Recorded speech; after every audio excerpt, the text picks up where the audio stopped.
Guys, இட்லியோட sambar இருக்கா அப்படின்னு நம்ம ஷாருக் கான் சார் வந்து யாருன்னா நம்ம நாட்டுக்குத்து பாடல்கள் நடித்த அவர் பேர் தெலுங்கானா நம்ம யார் ராம் சரண் சார்.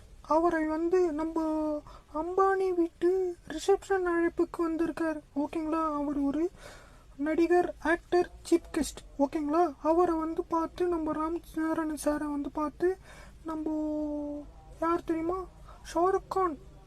ஓகேங்களா, அவர் பெரிய சூப்பர் ஸ்டார். ஓகேங்களா, எங்கே நம்ம மும்பைலேயோ டெல்லியிலையோ தெரியலைங்க, ஆனால் அந்த பக்கம் வடநாடு சைடு இந்திய ஆக்டர். ஓகேங்களா, அவர் வந்து பெரிய சூப்பர் ஸ்டார். அவர் வந்து நம்ம ஒரு பொதுவான வந்து ஒரு ரிசப்ஷனில் பேசணுன்னா எப்படி பேசணும், நீங்கள் வந்து ஒரு நாட்டுக்குத்து பாட்டு சாங்குக்கு வந்து நீங்கள் ஒரு ஸ்டெப்ஸ் போடுங்க அப்படின்னு ராம் சரண் சார் நீங்கள் வாங்கன்னு கூப்பிட்ருக்கணும். ஆனால் இவர் என்ன கேட்டிருக்காருன்னா, இட்லி வடை சாம்பார் இங்கே வாங்க, ஒரு நாட்டுக்குத்து பாட்டு ஒன்று போட்டு போங்க. இது ரொம்ப தப்பு சார். ஷாருக் கான் சார், நீங்கள் வந்து ஒரு பொதுவான நிகழ்ச்சியில் எப்படி பேசணும், டீசெண்டாக டிசிப்ளின்டாக பேசணும். ஆனால் ரொம்ப ரொம்ப தவறான வார்த்தைகளை பயன்படுத்தி அவர் மனசை புண்படுத்தி அவர் காயப்பட்டு போயிருக்கார். எனக்கே ரொம்ப மனசு கஷ்டமாக இருக்குது அந்த வீடியோ பார்க்கும்போது.